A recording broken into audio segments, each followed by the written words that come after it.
Assalamualaikum warahmatullahi wabarakatuh. Waalaikumsalam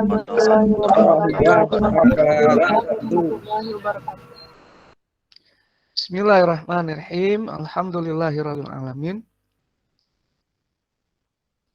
Wassalatu wassalamu ala sayyidina Muhammadin wa ala alihi washabihi ajmain. Asyhadu an la ilaha illallah wa asyhadu anna Muhammadar Rasulullah. Amma ba'du. Pertama-tama mari bersyukur kepada Allah dengan mengucapkan hamdalah. Alhamdulillah, summa alhamdulillah, summa alhamdulillah. Mudah-mudahan seluruh karunia yang Allah berikan kepada kita terus bertahan pada diri kita dan bertambah. Selanjutnya sholawat dan salam semoga tercurah kepada junjungan alam Nabi Muhammad Sallallahu Alaihi Wasallam. Beliau adalah panutan kita, contoh kita. Beliau adalah as-sirat al-mustaqim. Yang kalau kita ikuti akan mengantarkan kita ke surga. Mari kita ikhlaskan niat kita hari ini kuliah semata-mata mencari keridhaan Allah, melaksanakan perintahnya dan perintah Rasulnya, yaitu untuk mencari ilmu. Mudah-mudahan dengan begitu Allah memudahkan jalan kita ke surga. Sebelum mulai, silakan berdoa. Rabbi zidni ilman warzuqni fahman. Hari ini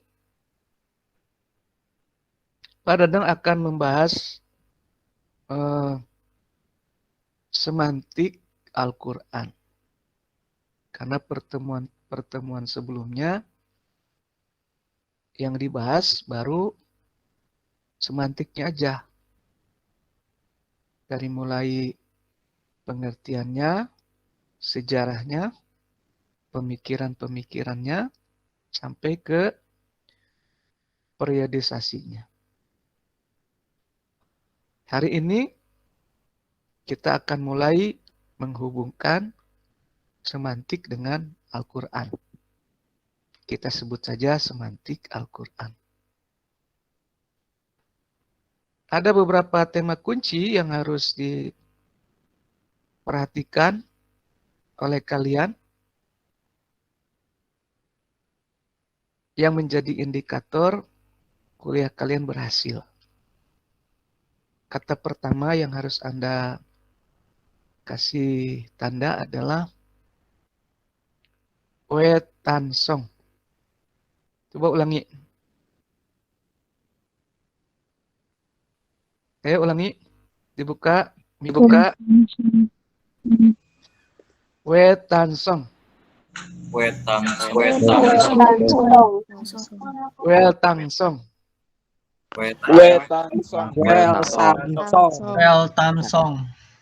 Itu clue-nya ya.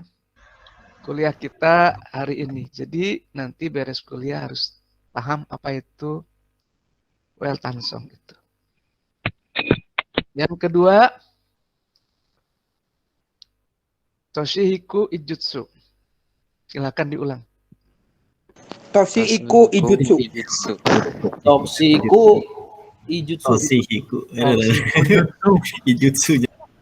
Oke. Itu ya. Dua itu yang harus Anda ingat. Baik, saya akan mulai presentasi. Silakan mic-nya ditutup dulu.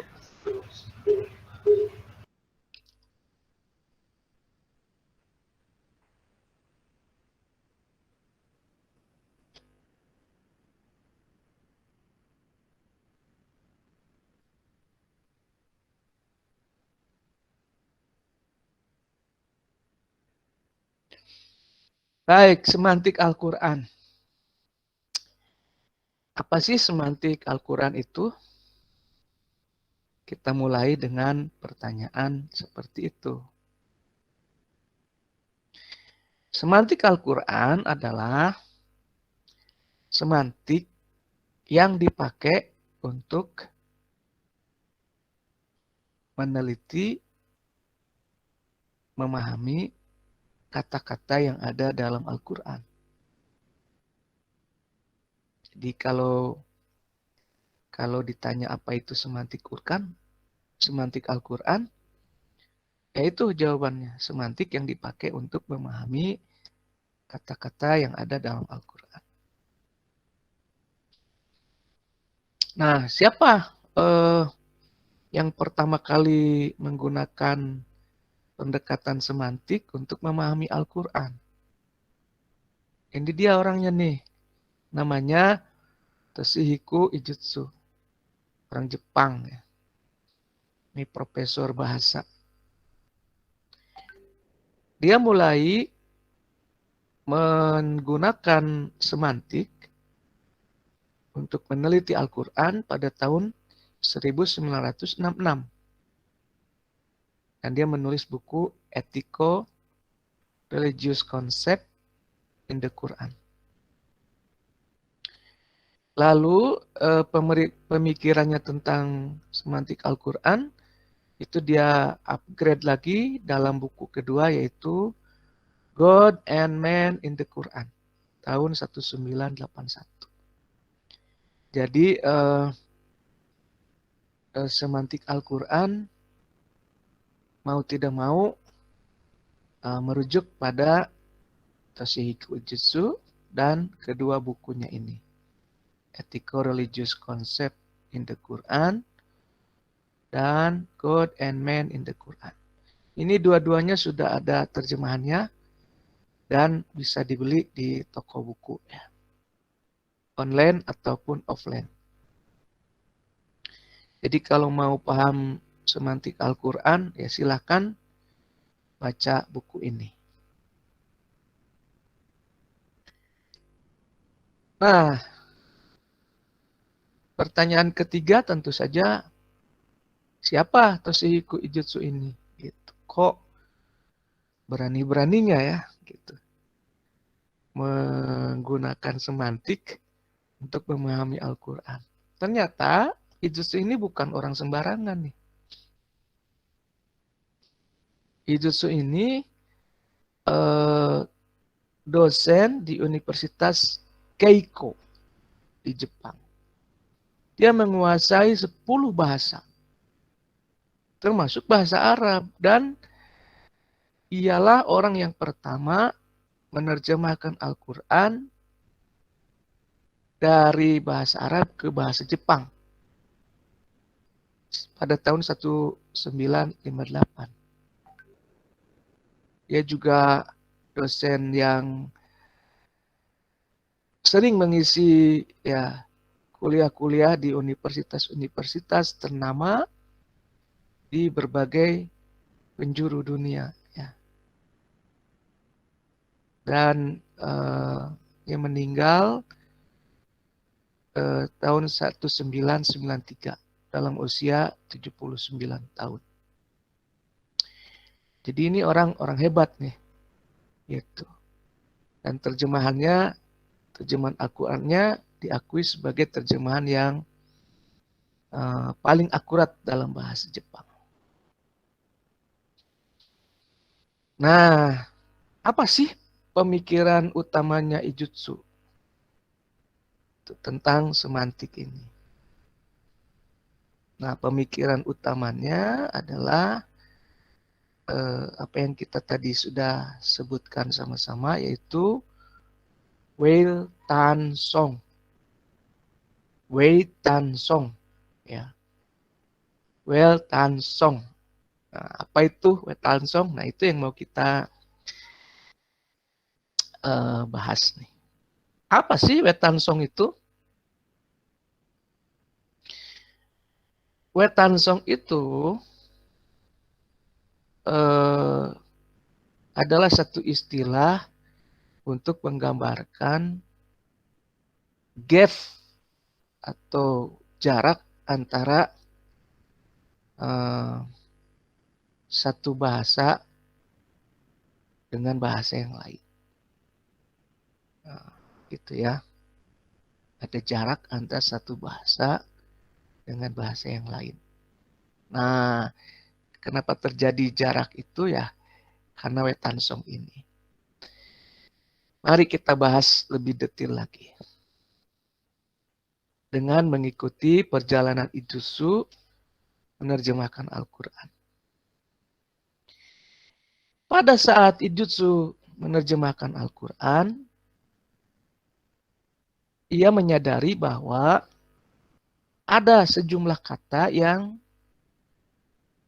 hampir-hampir tidak bisa diterjemahkan dari bahasa aslinya ke dalam bahasa Jepang. Karena tidak ada padanannya dalam bahasa Jepang. Gitu. Jadi ketika dia buka-buka Al-Quran, terjemahkan, dia bingung gitu. Ini apa terjemahannya dalam bahasa Jepang?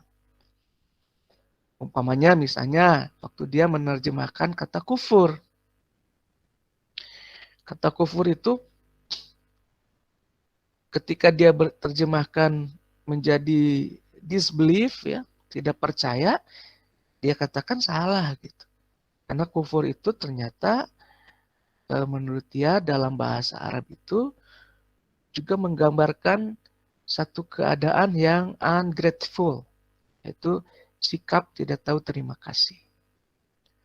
Dan itu nggak ada gitu dalam kata-kata bahasa Jepang, satu kata yang menggambarkan rasa tidak terima kasih yang juga berarti tidak percaya gitu. Kalau kufur dalam bahasa Arab itu tidak tahu terima kasih dan juga mencakup tidak percaya. Nah, dalam bahasa Jepang tuh nggak bisa diterjemahkan, nggak ada padanannya. Kalau nggak percaya ya nggak percaya aja, nggak terima kasih ya nggak terima kasih saja. Nggak ada satu kata yang bisa merangkum kedua kata itu. Nah, kenapa bisa beda seperti itu ya? Gitu, kata Ijutsu. Nah, ternyata perbedaan itu karena perbedaan Wetansong. Wetansong itu adalah alam pikiran bangsa Jepang dan alam pikiran orang Arab. Jadi kenapa ada kata-kata yang tidak bisa diterjemahkan, tidak ada padanannya, itu karena perbedaan alam pikirannya orang Jepang dan alam pikirannya orang Arab. Nah, alam pikiran itulah yang disebut dengan Wetansong. Gitu. Jadi selama alam pikirannya berbeda ya pasti akan selalu ada kata-kata yang sulit untuk diterjemahkan.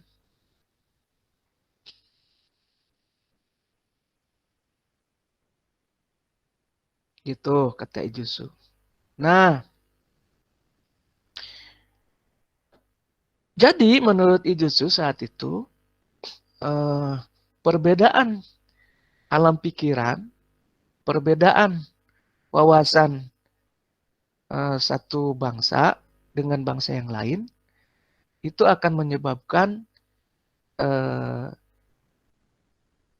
bangsa A memiliki pandangan tertentu, bangsa B memiliki pandangan tertentu yang nanti pada akhirnya akan tercermin dalam bahasa mereka. Saya kasih contoh misalnya ya. Kalau orang Eropa kita suruh menerjemahkan semur jengkol dalam bahasa Inggris, itu pasti mereka kebingungan. Kenapa? Karena dalam Wetansong mereka nggak ada tuh terlintas satu pemikiran pun tentang semur jengkol. Karena itu kalau disuruh menerjemahkan semur jengkol ke dalam bahasa Inggris atau bahasa Eropa, ya pasti kesulitan gitu. Karena dalam alam pikiran mereka semur jengkol itu nggak ada. Jadi semur jengkol itu hanya ada dalam Wetansongnya orang Indonesia, khususnya orang Sunda, baru tuh ada gitu yang namanya semur jengkol. Itu kira-kira yang disebut dengan wetansong itu. Nah, penelitian semantik, kata Ijutsu, pada hakikatnya adalah pencarian terhadap wetansong ini. Itu supaya kita bisa mengerti bahasa suatu kaum, maka kita harus mengerti pula wetansong mereka. Jadi kalau kita mau mengerti Al-Quran, maka kita harus mengerti wetansongnya Al-Quran. Yaitu alam pikirannya orang Arab saat Al-Quran diturunkan pada mereka. Itulah wetansongnya Al-Quran. Gitu. Ya, jadi kalau mau meneliti Al-Quran ya alam pikirannya Al-Quran harus dipahami, yaitu kapan? Ketika ia diturunkan pada orang Arab 1400 tahun yang lalu. Nah, dengan cara begitulah kita bisa membuat apa yang kemarin kita sudah sepakati sama-sama, yaitu biografi kata-kata yang ada dalam Al-Quran. Jadi pada hakikatnya untuk bisa membuat biografi kata-kata yang ada dalam Al-Quran, kita harus memahami wetansong di balik setiap kata-kata tersebut. Itulah yang akan menjadi biografi kata itu, yaitu sebuah konsep yang menggambarkan wetansong di balik kata-kata tersebut. Contoh,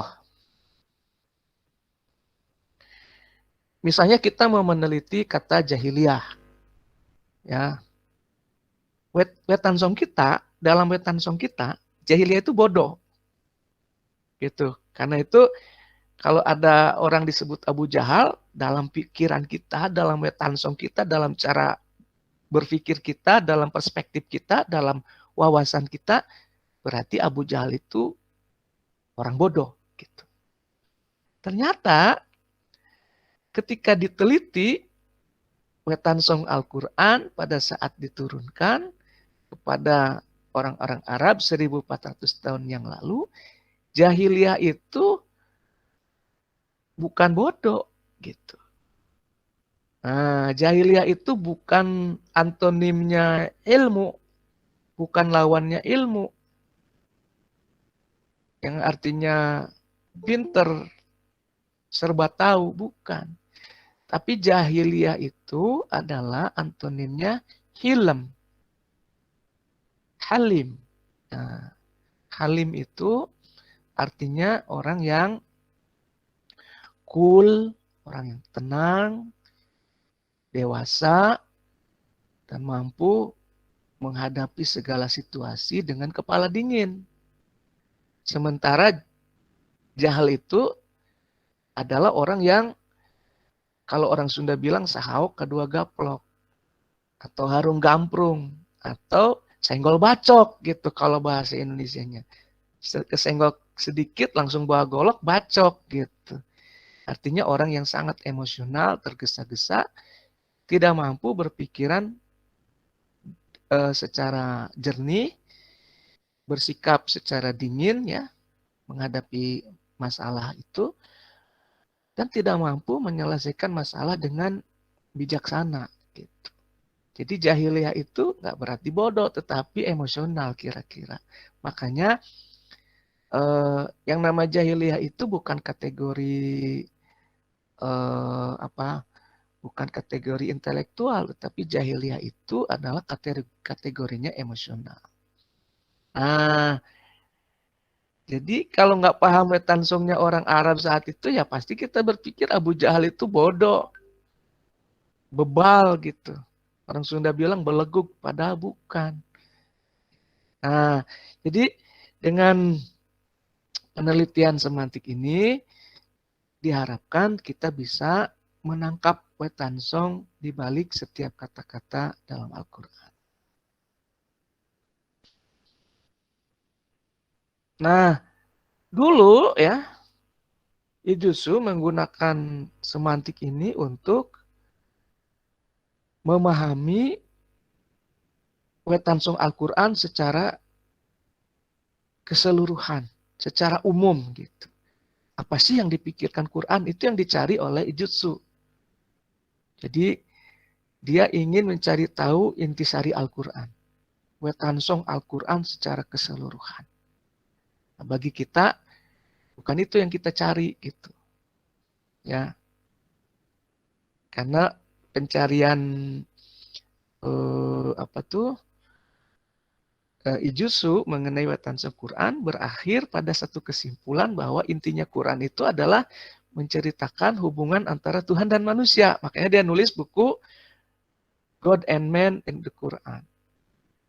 Ya tentu saja ada juga yang meneliti yang lain, katanya bahwa intisari Quran itu adalah iman, Islam, ihsan.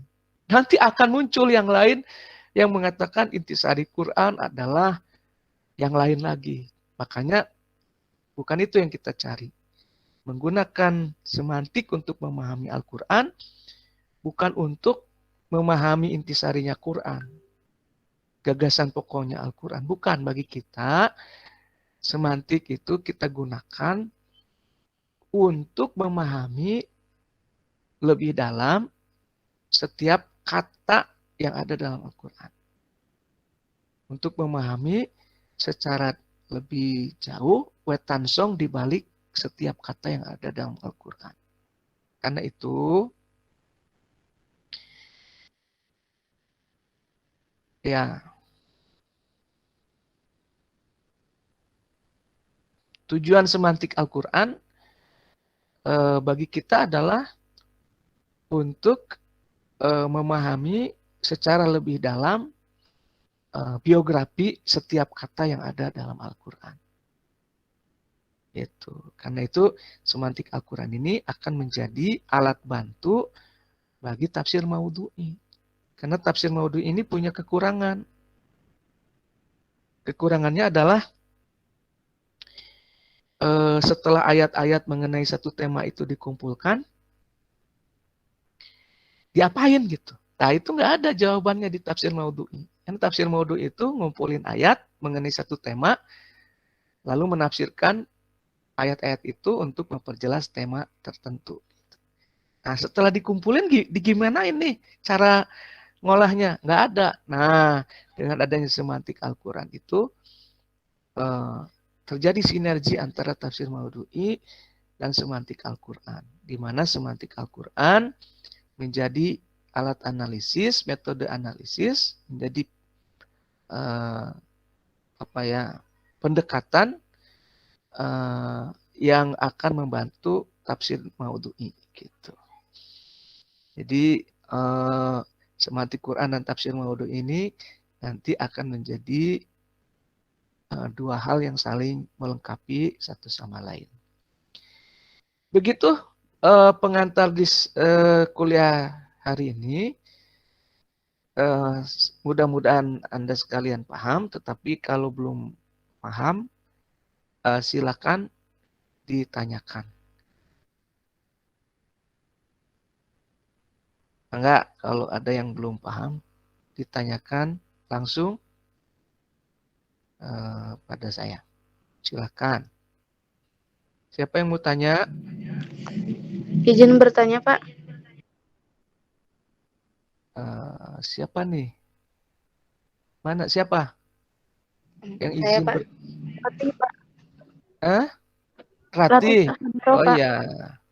Kenapa terlambat, Rati? Lagi ngantri vaksin, Pak. Ini berarti di tempat vaksin ya? Iya, Pak. Ya. Baik, apa yang mau ditanyakan?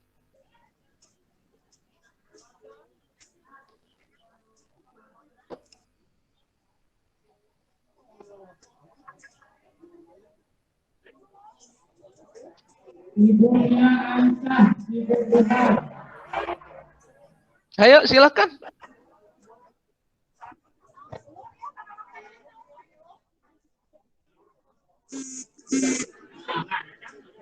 Enggak Pak, cuma absen doang Pak tadi. Enggak ada kan pas pertama.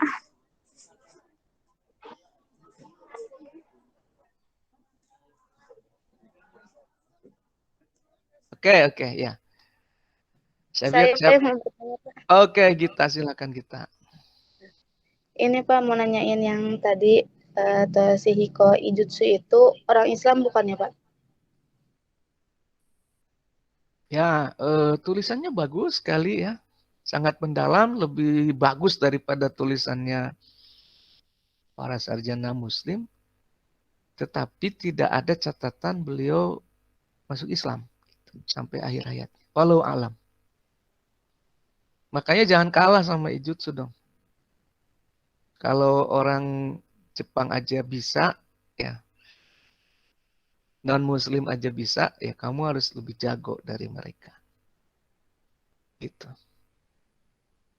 Pertanyaan lain? Saya Pak.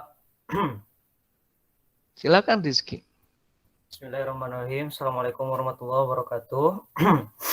Izin bertanya Pak, tadi yang di part terakhir itu disebutkan bahwa semantik Al-Quran itu menjadi alat analisis atau bisa dikatakan sebagai metode yang akan membantu tafsir maudhu'i. Nah, di sini yang akan saya tanyakan mungkin apakah nih semantik Al-Quran ini tuh bisa dipakai alat analisis tafsir lain, misalkan untuk membantu yang tahlilinya atau muqarronnya seperti itu Pak. Soalnya mungkin kalau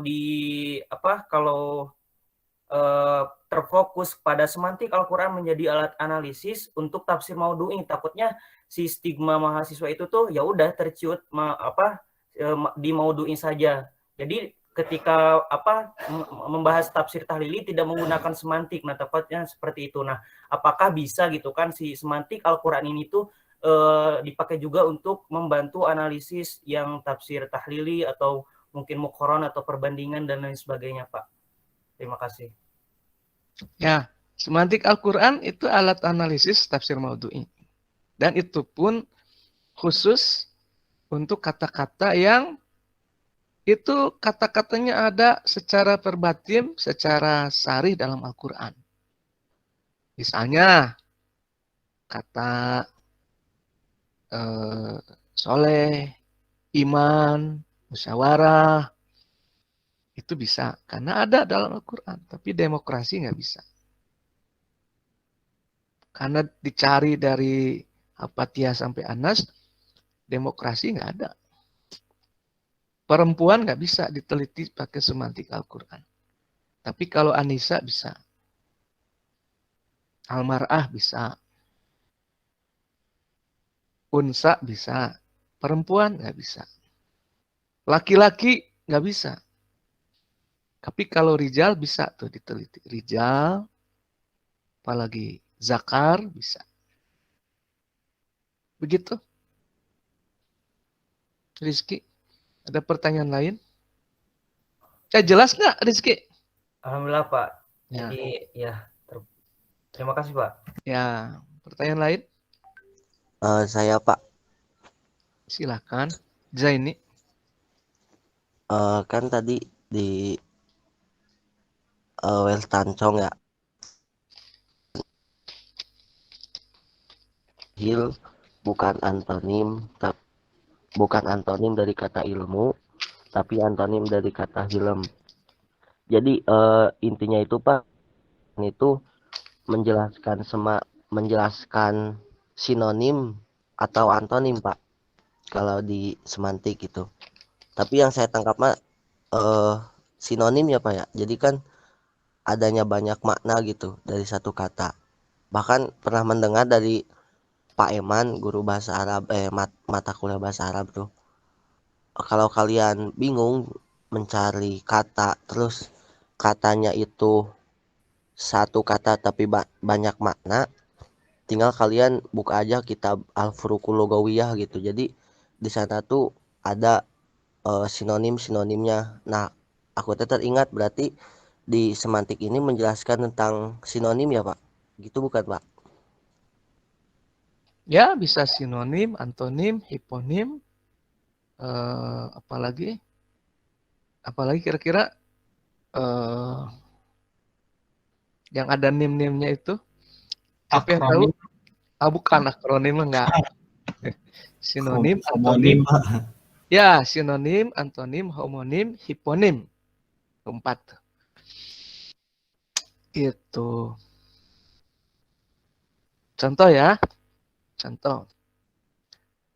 Ada ihsan, ada birun. Itu sinonim. Ya, Iya, Pak. dua-duanya artinya baik. Tapi semantik Al-Quran nggak puas di situ. Gitu. Karena pada intinya nggak ada manusia yang betul-betul sama.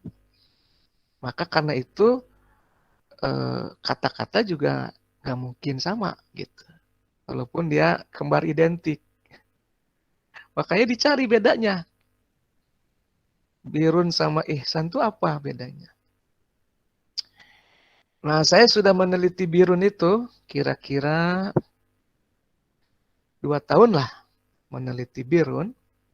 Saya kepoin si birun itu. Saya stalking dia kemanapun dia pergi. Sembunyi di mana saya cari. Saya kecengin. 2 tahun lamanya. Ketemu tuh bedanya birun sama ihsan. Dan saya jadi paham kenapa yang Allah wajibkan itu wabil walidaini ihsana, dan kepada orang tua berbuat ihsan. Allah tidak mewajibkan berbuat bir sama orang tua, walaupun birrul walidain itu satu keutamaan. Ya, jadi yang diwajibkannya itu ihsan, tetapi kalau bisa sampai ke tahap birun itu yang utama gitu. Tapi nggak diwajibkan. Kenapa? Karena berat. Ternyata ada bedanya birun dengan ihsan. Birrul walidain dengan wabil walidaini ihsan itu ada bedanya. Apa bedanya? Birun itu adalah berbuat baik bahkan kepada orang yang berbuat jahat kepada Anda. Gitu. Di satu ayat, saya temukan itu di satu ayat, la yu'akhidukumullahu billagwi fi aimanikum antabaru wa tattaqu wa tuslihu bainan nas. Di asbabun nuzulnya itu diceritakan. Saya sudah cerita ini belum kepada Anda sebelumnya? Belum, Pak. Belum, Pak. Asbabun nuzulnya itu terkait Abu Bakar dan sepupunya yang namanya Mistah. Abu Bakar ini punya sepupu namanya Mistah. Mistah ini laki-laki, dia miskin. Akhirnya biaya hidup Mistah dan anak istrinya itu ditanggung sama Abu Bakar. Setiap bulan tuh dikasih uang gitu. Waktu terjadi hadisul ibki, di mana orang-orang munafik memfitnah Siti Aisyah, Siti Aisyah selingkuh sama Sofwan bin Mu'attal, Mistah ini ikut gosip. Ikut gosip lah kira-kira. Ketahuan sama Abu Bakar, marah. Marah beliau. Lalu bersumpah, demi Allah saya tidak akan membiayai kamu lagi. Kamu jahat. Gitu. Ditegur sama Al-Quran. Gak boleh sumpah untuk berbuat tidak baik. Akhirnya Abu Bakar mencabut sumpahnya itu dan memberikan lagi uang bulanan itu kepada Mistah. Walaupun hatinya tentu saja sakit ya. Mana ada orang tua yang anaknya difitnah tidak sakit. Apalagi sampai Rasulullah lama tidak menanya Siti Aisyah, dan Siti Aisyahnya nangis kan. Bingung gitu. Jadi birun itu berbuat baik kepada orang yang jahat kepada Anda. Nah, karena itu maka berat birun itu. Ya. yang diwajibkan itu kepada kita bukan birrul walidain, tapi wabil walidaini ihsana. Nah, kalau ihsan itu adalah wa ahsin kama ahsanallah ilaik. Itu intinya. Kita berbuat baik setimpal dengan perbuatan baik yang dilakukan orang itu kepada kita. Nah, kalau itu bisa tuh. Artinya lebih mudah. Jadi misalnya orang tuamu kan menyekolahkan kamu, mengkuliahkan kamu, ngasih kamu laptop, ngasih kamu uang saku, uang jajan. Berbuat baik sama orang tua seperti itu, ya mudah. Gampang aja gitu. Itu namanya ihsan. Tapi bayangkan misalnya kalau engkau umur 5 tahun dibuang sama orang tuamu ke panti asuhan. Ini nitip anak saya nih. Misalnya namanya Ahmad Rijal. Titip ya, tolong urus gitu. Saya gak mau ngurus dia gitu. Lalu Ahmad Rijal bertahun-tahun di panti asuhan. Sudah umur 25 tahun Ahmad Rijal jadi konglomerat. Amin ya. Lalu orang tuanya datang. Mad, kamu kan anak saya. Saya butuh uang nih. 1 triliun, kasihlah sama saya. Nah itu kalau Anda masih mau ngasih, itu disebut dengan birrun. Walaupun Anda sakit hati gitu. Dulu giliran aku udah kaya, didatengin dulu kemana aja gitu. Kok nggak nengok-nengok itu. Ya nggak apa-apa dititipin di panti asuhan, ditengok kayak gitu. Kira-kira gitu. Makanya birrun sama ihsan itu walaupun sama-sama berbuat baik, tapi ada bedanya. Itulah kajian semantik. Jadi pada intinya nggak ada kata yang kembar identik sama persis tuh nggak ada. Pasti ada aja bedanya. Gitu. Seperti manusia ya. Ada aja bedanya. Nah bedanya itu yang dicari. Itu kalau sinonim.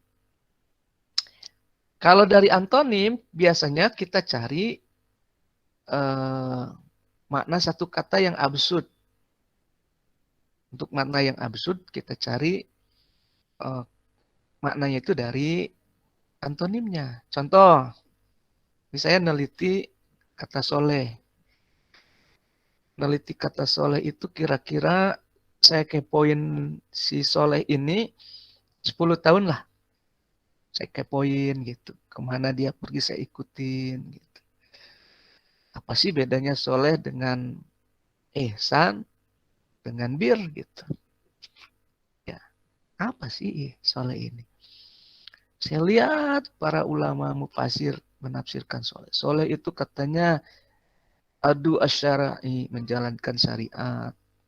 Soleh itu artinya kullu fi'lin khairin, setiap perbuatan baik. Tapi saya tidak puas. Kalau gitu apa bedanya gitu kan? Sampai akhirnya saya baca Quran surat Al-Baqarah.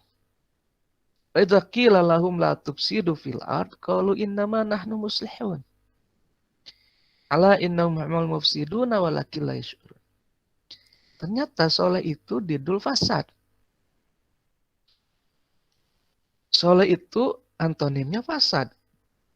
Jadi kalau saya mau paham soleh, saya harus paham fasad. Apa itu fasad? Fasad itu rusak. Ya, betul nggak? Nah, jadi saya harus paham kerusakan supaya saya bisa paham kesolehan. Ternyata kerusakan itu bertingkat-tingkat. Ya, saya memahami kesalehan kerusakan bertingkat-tingkat itu dari hadis Nabi. Ala inna fil jasadi mudghah idza saluhat soluhal jasadu kullu wa idza fasadal jasadu kullu. Di dalam diri kita ini ada satu gumpal darah. Kalau dia soleh seluruh badan. Kalau dia rusak seluruh badan. Ala wahya qalbu, ya. Ingatlah itulah hati. Oh, kalau begitu kerusakan itu adalah diawali oleh yang namanya disfungsi, ketidakberfungsian. Gitu. Ketika tidak berfungsi, maka terjadi namanya kerusakan. Nah, kerusakan ini kalau tidak bisa diperbaiki, akan terus dia menjalar kemana-mana seperti tubuh kita. Kalau hatinya sudah rusak, dia akan rusak sedikit demi sedikit sampai akhirnya hilang, mati. Gitu, betul ya? Nah, gitu. Nah, tapi kalau hatinya berfungsi dengan baik, maka kalaupun sakit dia bisa meregenerasi diri, memperbaiki diri. Oke. Oh, kalau gitu, saya tahu sekarang bahwa kerusakan itu diawali oleh disfungsi, diakhiri oleh ekstinksi. Diawali oleh ketidakberfungsian sesuatu, diakhiri oleh musnahnya sesuatu itu. Lalu ya kemudian kalau manusia rusaknya batasnya apa gitu. Ya manusia itu rusak itu kalau puncaknya itu kalau mati.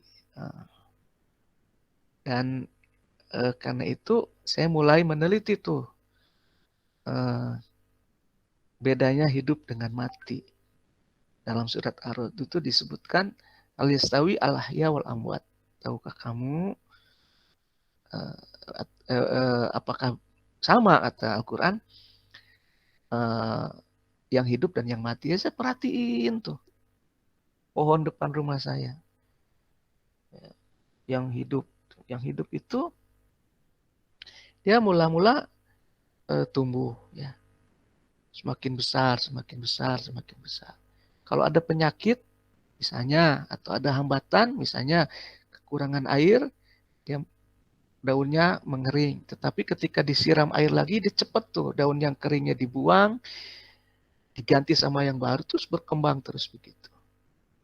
Sementara pohon yang mati, yang rusak, itu dia kalau ada sakit, dia nggak bisa memperbaiki diri. Kemudian mulai rontok satu kering habis.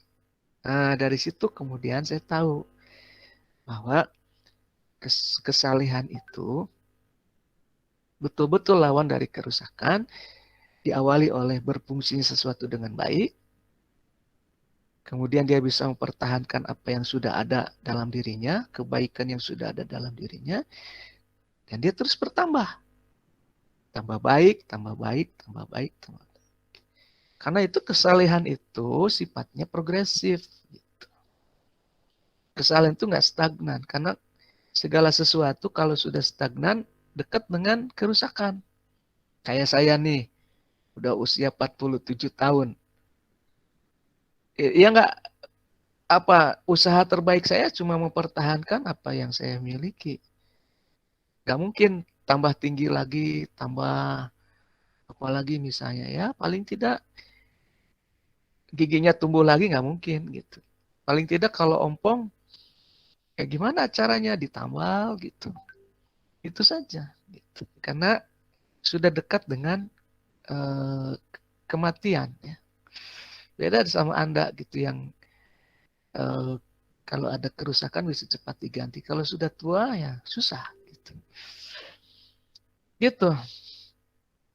Jadi soleh itu ya menggambarkan itu progres ya. Kalau nggak progres ya tadi itu dekat-dekat dengan kerusakan. Maka yang disebut dengan amal soleh itu adalah perbuatan baik yang progresif sesuai zaman, sesuai situasi kondisi dan nggak ada ujungnya yang namanya amal soleh itu. Karena akan selalu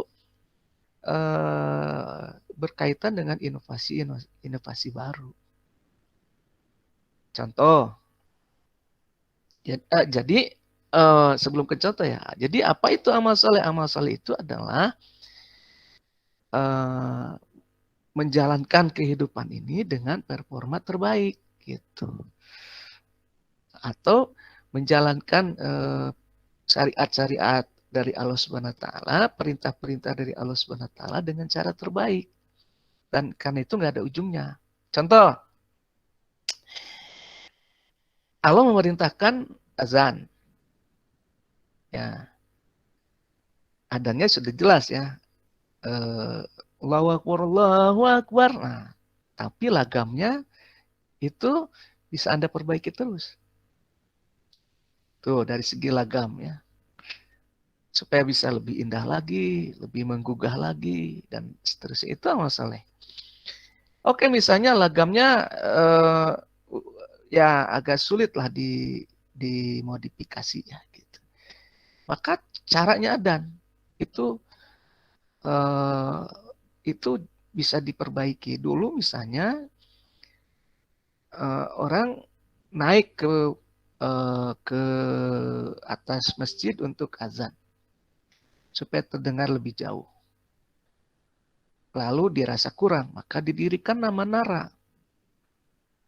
Satu gedung tinggi untuk supaya muadzin bisa naik ke atas, lalu azan di situ supaya terdengar ke seluruh daerah. Tapi sekarang ya nggak usah pakai menara lagi. Cukup Anda beli sound system yang paling bagus, yang paling hebat, yang paling merdu, lalu pasangkan. Nah, itulah amal soleh dalam hal melaksanakan azan. Nanti ke depan bagaimana? Ya, mungkin ke depan azan itu tersambung ke HP gitu, real time ya. Lalu dari masjid itu adzan itu nggak pakai speaker lagi, tetapi ke HP Anda. Real time ya, bukan rekaman gitu. Jadi tidak akan mengganggu tetangga dan akan terdengar ke orang-orang yang beriman yang kemudian mengajak mereka datang ke masjid. Mungkin begitu, mungkin ya, tapi ya belum tahu gimana nanti. Tapi intinya adalah progresif. Gitu ya. Nah, sekarang mengenai masalah tadi sinonim, antonim, hiponim. Hiponim contohnya misalnya kata intiqam. Intiqam itu artinya balas dendam. Gitu. Ternyata setelah diteliti, ini yang neliti murid saya, dia menggunakan pendekatan hiponim. Hiponim itu artinya satu nama yang gede, di bawahnya ada rincian-rincian. Contoh misalnya, ikan itu hiponim. Ikan tuh di bawahnya misalnya ada ikan laut, ikan tawar.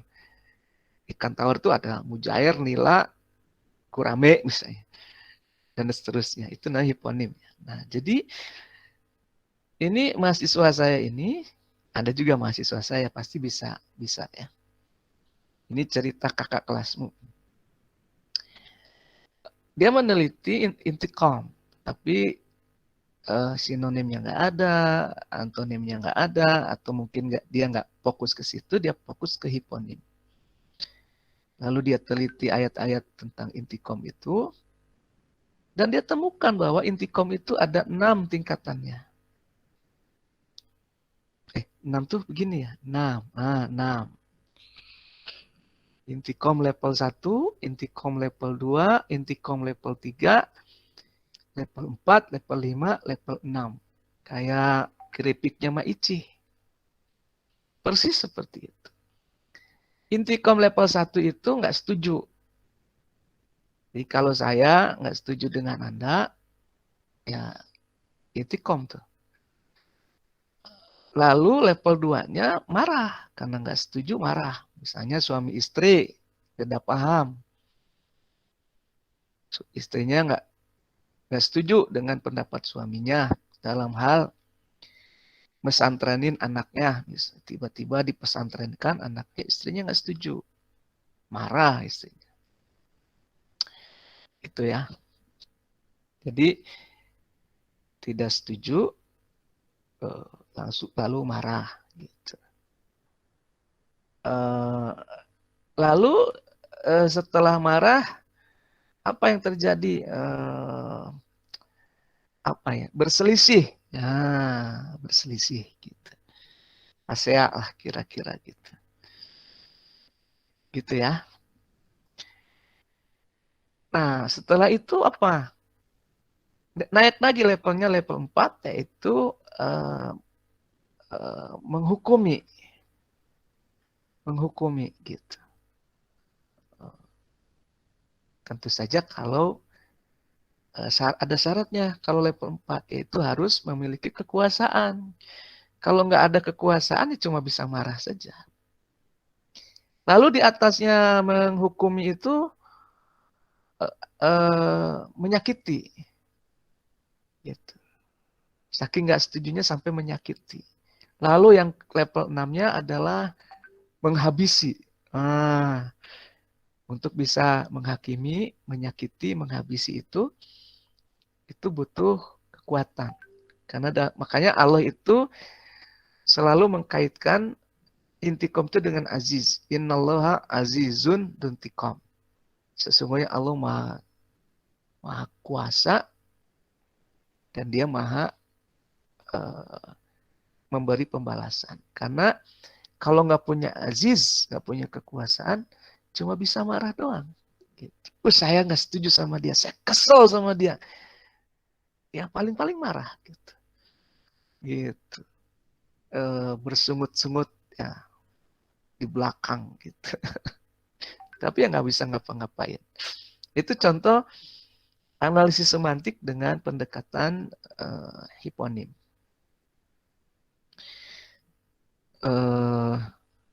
Gitu ya contoh-contoh yang pernah dilakukan. Ada pertanyaan lain?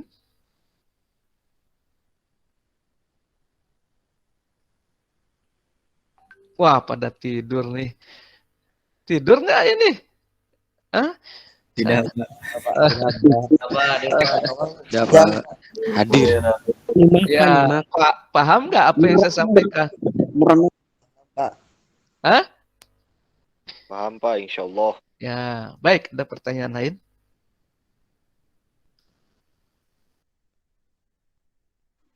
Kalau nggak ada, kita cukupkan kuliahnya. Kalau Anda ingin informasi lebih dari saya harus ditanya. Gitu. Kalau nggak ditanya tuh, saya bingung mau ngobrol apa gitu. Ya, kudu digebregen gitu. Kalau pohon mangga itu kudu digini. Biar jatuh mangganya. Gitu. Ada pertanyaan nggak? Kalau nggak ada, kita cukupkan kuliahnya sampai di sini. Nanti minggu depan kita bahas teknis ya. Teknis tata cara penelitian semantik. Prinsipnya adalah if you follow my receipt, you will get my result. Kalau kamu ikut resep saya, maka kamu akan dapat masakan seperti yang saya buat. Gitu.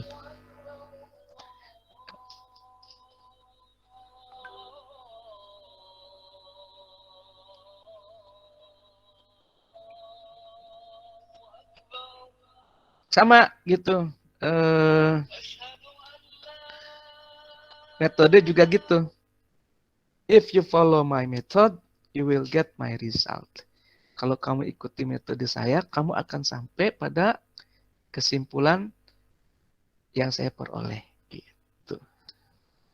Ya. Nah, saya tugaskan sekarang kepada Anda sekalian untuk mencari kata yang mau Anda teliti masing-masing. Karena semantik ini bukan teori, dia praktek. Ya. Kayak berenang gitu. Kalau teori aja, tapi Anda nggak nyebur ke kolam renang, ya mau 15 tahun belajar berenang juga nggak akan bisa. Jadi saya mau ajak Anda praktek. Nah, saya tugaskan kepada Anda untuk memilih ya satu kata dalam Al-Quran yang Anda sukai untuk diteliti. Saya sarankan jangan kata yang ayatnya lebih dari 15 lah. Ya, paling banyak tuh ya 15, 16, ya belasan lah gitu. Jangan lebih. Yang 20, 30 itu lama tuh nelitinya. Bisa tahunan. Seperti tadi saya bilang, misalnya saya meneliti Saleh itu 10 tahun. Meneliti Birun berapa tahun tadi? Saya bilang setahun lebih ya. Itu karena banyak ya. Birun itu 40. Jadi ya yang 9 ayat, 10 ayat, belasan lah. Itu cocok untuk peneliti pemula seperti Anda. Baik, kalau nggak ada lagi yang mau ditanyakan, saya cukupkan sekian kuliah kita. Yakin nggak mau bertanya? Halo? Cukup, Pak. Oke. Kalau gitu, kita tutup kuliah kita dengan doa kifaratul majlis. Subhanakallahumma Subhana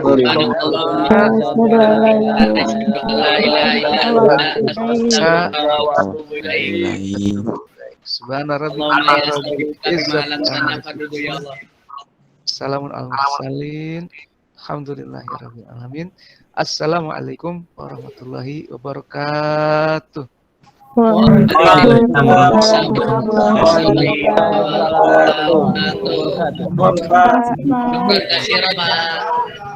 rukun, Pak. Sami-sami.